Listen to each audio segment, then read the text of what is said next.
Hey guys, Kyle the Death Metal, and I'm here bringing this late night review of One Piece episode 848. And, okay, so right off the bat, an immediate plus for me in this episode, and I don't know if this is gonna make a difference to anyone else, is that, uh, which is, and it's something we didn't get to see in the manga, is seeing Pudding use her powers on the homies. Like, as weird as it sounds, a little scene like that, it really kind of added little more credibility to pretty much Pudding for me because I've read the manga, so I know what happens to Pudding, and I know she has a lot more serious moments down the line, but I do feel that just a little touch of a scene like that in the anime, it really kind of it really kind of made her stand out just a little bit more, pretty much compared to using the running gag with her split personality over and over and over again. Like,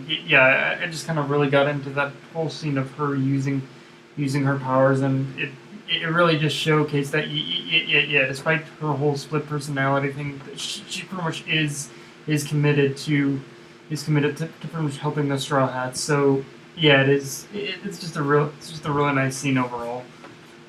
Even if the split personality running joke still continues. Um, so Also, I know it was just a brief moment, but I gotta talk about that scene with Sanji declaring he'll make a wedding cake that'll knock Big Mom unconscious. Because not only is that a badass line, but I like how Sanji had enough faith and restraint to not go help Chopper and Brook after he sees them pretty much fighting the Big Mom pirates. Like, it is a little misplaced considering who they're up against Perospero and they were up against Perospero and Katakuri, but still an epic faith nonetheless. And in terms of that whole thing of in terms of that whole like in terms of that whole in terms of that whole scene of of Sanji declaring that he plans to make a wedding cake that'll knock Big Mom even unconscious. Um, I obviously, of course, this means that actually that actually Sanji's going to use his cooking skills in this situation, not his fighting skills. Which honestly, it is. I definitely like this setup because it is a little different compared to most other ways that the Strats would defeat the villain. In this case, it's Sanji who's taking the spotlight, and he's not fighting Big Mom. He's cooking for her, and it is weird to say, but it's an interesting way of defeating Big Mom, and which. And yet it still makes sense because of who Big Mom is. She's pretty much a glutton who eats anything and everything when who eats anything in her path, especially when it comes to her hunger pangs. She'll eat anything until she pretty much gets food that satisfies her. So yeah, I do like how Sanji's cooking is coming into play in this particular aspect, and I think okay, and one more thing, just with the declaration of making that, I get the feeling Big Mom. I get the feeling that at least one of the 99 of the 99.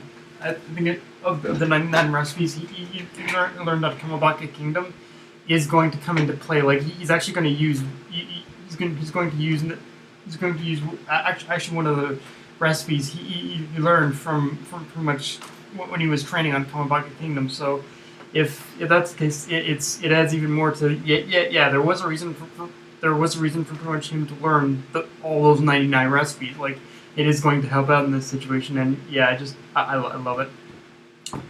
Um,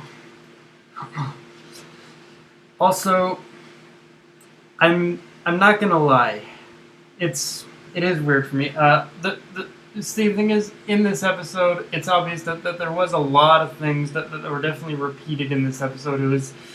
Which definitely bogged down the pacing. But in terms of in terms of Chopper and Brook, pretty much fighting the big Mom pirates, and even Perospero in this episode, I I was kind of liking those fighting scenes because it showcases I felt, as weird as it is, it gave both Brooke and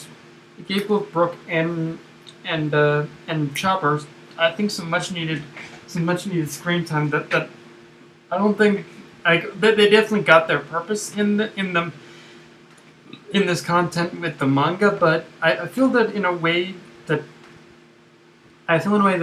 that Chopper, especially Brooke of course was like the star of this arc, in both in the anime and the manga, but in the manga I feel Chopper was a touch underplayed almost. So even though it did give, even though these fighting scenes did definitely give Brooke some spotlight that he didn't really need, it definitely gave Chopper, I think, the spotlight that he did need anyway. So yeah, it is kind of a weird situation for me with those repeated fight scenes of Brooke and Chopper fighting the Big Mom pirates. It's a weird one, I guess, but it just works.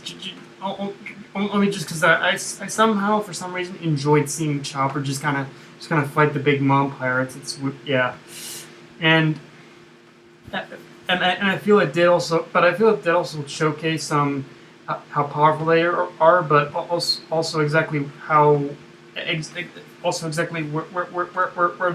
their current limits are in terms of how powerful they are as well. So yeah, it was good seeing that too, and and seeing that moment of Perospero shocked of Luffy's group surviving was just pure perfection, and well deserved after all the gloating he's done in past episodes. Like, yeah, just from seeing the look on Perospero's face of holy shit, that they survived. How? It's like, yeah, Perospero, don't. This is what happens when you underestimate the Straw Hats, motherfucker. You end up getting seriously boned in that regard. Also, it's good to see that they were moving beyond the Straw Hats being stuck in the forest. Like, the Straw Hats basically got out of the forest finally this one, and I know that Toei's gonna probably find another way in order to stretch this out. But for now, I'm just happy that they're finally out of the forest. Yeah.